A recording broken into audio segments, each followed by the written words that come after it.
Assalamualaikum warahmatullahi taala wabarakatuh. Saya Cikgu Sejiola bin Jahja daripada SMK Jalan Lepas Tawau. Untuk mata pelajaran pertanian akan membentangkan berkenaan dengan pengajaran secara PDPR bab 2 Sains Tanah, iaitu menghitung kuantiti nutrien dan kuantiti baja dengan mudah menggunakan kaedah easy vertikat. Semua PDPR akan menggunakan kitaran PDCA, iaitu PDCA ini adalah merangkumi Plan, Do, Check, dan Act. Plan merujuk kepada rancangan pengajaran harian, iaitu RPH, bagi PDPR yang dijalankan. Plan PDPR rancangan pengajaran harian saya pada kali ini adalah merujuk kepada mata pelajaran pertanian kelas 5 UPM bertarikh pada 3 Mac 2021 hari Rabu, dan masanya adalah 11.45 pagi hinggalah 12.45 tengah hari. Dalam rancangan pengajaran harian saya pada hari ini, saya merujuk kepada tajuk yang saya ajar adalah bab 1, iaitu Sains Tanah, di mana saya lebih fokus kepada standard kandungannya adalah 1.3 kesan penggunaan baja terhadap tanah dan menghitung kos baja. Kemudian standard pembelajaran adalah merujuk kepada 1.3.8, iaitu menghitung kuantiti nutrien dan kuantiti baja yang terdapat dalam satu formulasi baja. Manakala dari segi objektif PDPR pada kali ini adalah pelajar dapat menghitung kuantiti nutrien dengan betul, dan yang kedua dapat menghitung kuantiti baja dalam satu formulasi baja tunggal atau sebatian dengan betul. Selain daripada itu, kita lihat segala-galanya adalah lebih kepada standard prestasinya, iaitu pada tahap penguasaan 5.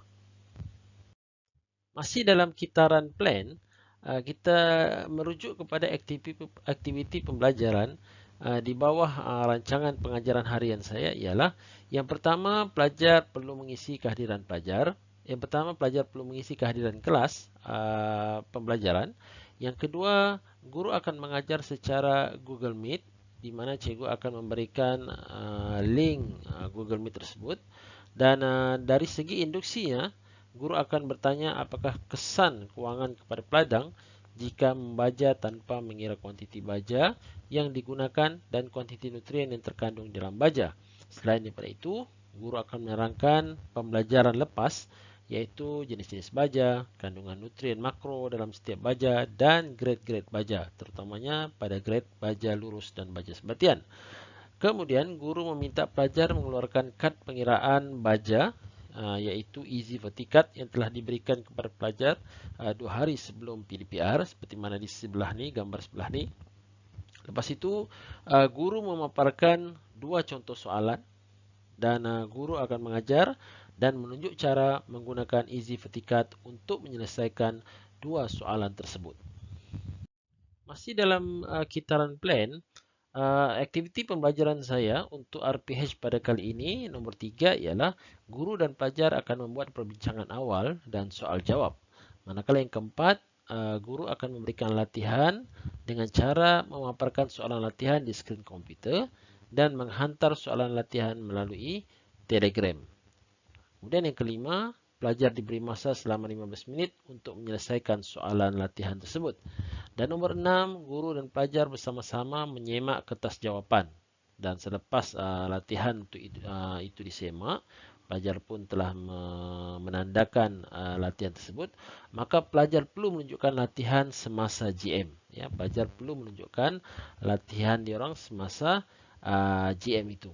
Kemudian yang ketujuh, guru dan pelajar akan membuat perbincangan akhir dan soal jawab. Kemudian guru akan membuat rumusan. Dan yang ke-8, pelajar perlu menghantar kertas latihan yang telah disemak itu melalui Telegram kepada guru. Dan pelajar yang tidak mengikuti GM akan dihubungi melalui telefon ataupun Telegram ataupun WhatsApp. Sebenarnya kaedah PDPR yang saya buat kali ini adalah secara dalam talian, iaitu menggunakan Google Meet, ya, dengan kita memberikan link Google Meet tersebut. Dan yang kedua, kita menggunakan platform Telegram. Dalam masa PDPR itu, dalam masa pengajaran tersebut, kita masih lagi meneruskan pentafsiran bilik darjah iaitu PBD. Dan kaedahnya adalah secara penulisan, di mana penilaian PBD mereka, penilaian tahap penguasaan mereka adalah berdasarkan daripada hasil kerja latihan pelajar yang dibuat semasa Google Meet dan dihantar kepada guru melalui Telegram. Dan masih lagi dalam kitaran plan, dan alat bantu mengajar yang saya akan gunakan adalah Easy Petikat, iaitu sebuah satu kad yang telah diberikan kepada pelajar sebelum pengajaran PDPR ini dijalankan. Masih lagi dalam kitaran plan, di mana ini adalah contoh soalan yang guru gunakan untuk mengajar pelajar macam mana menggunakan Easy Petikat dan menjawab soalan tersebut. Selepas itu, pelajar diberikan soalan latihan seperti ini, ya, seperti ini untuk dijawab selama 15 menit. Baik, kita pergi kepada plan yang kedua, iaitu plan do, ya, di mana do ni adalah merupakan satu proses pelaksanaan PDPR yang saya jalankan secara Google Meet.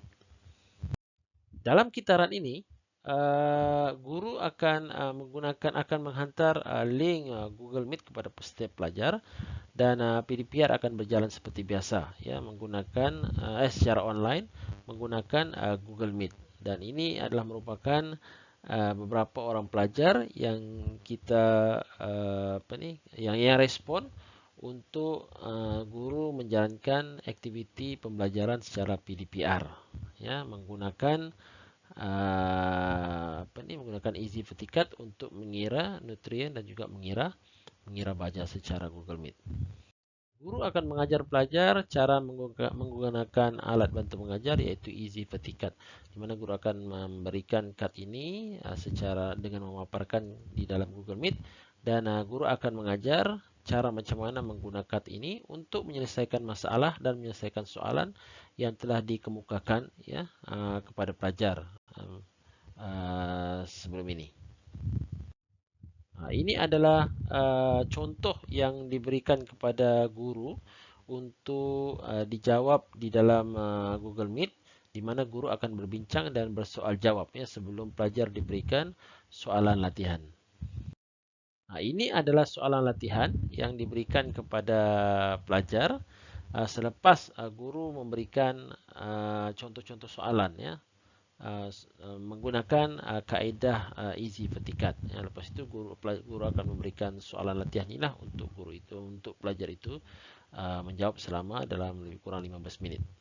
Baik, kita pergi kepada kitaran seterusnya, iaitu kitaran cek, ya. Kitaran cek ini adalah kitaran yang mengikut standard 4 SKPM G2. Dalam kitaran ini, guru akan bersama dengan pelajar menyimak jawapan, dan dalam menyimakkan jawapan itu, guru dan pelajar akan berbincang dan bersoal jawab. Dan ini adalah hasil kerja latihan pelajar yang telah disemak, ya, beberapa hasil kerjanya, ya, diraih dan menunjukkan yang pelajar-pelajar ini telah membuat latihan itu dengan baik. Lepas pelajar itu membuat latihan itu dengan baik dan menandakan menyimak kertas jawapan itu, maka pelajar-pelajar itu diminta untuk menayangkan setiap kerja latihan pelajar di paparan Google Meet. Kitaran seterusnya adalah kitaran X, yaitu tindakan susulan selepas PDPR. Dalam kitaran ini, tindakan susulan akan diambil kepada pelajar yang tidak hadir dalam PDPR secara Google Meet, ya. Dan pelajar-pelajar itu akan dihubungi melalui telepon dan message menggunakan Telegram dan WhatsApp, di mana video rekaman guru mengajar, yaitu cara mengira nutrien baja, akan dihantar melalui Telegram dan WhatsApp mereka. Dan selain daripada itu juga, soalan latihan ini akan diambil oleh pelajar di sekolah ataupun dihantar melalui Telegram dan WhatsApp supaya mereka tahu itu adalah soalan latihan yang perlu dibuat dan dihantar kepada guru. Oke, inilah saja pembentangan saya pada kali ini untuk showcase STEM Tibet. Terima kasih banyak dan Assalamualaikum.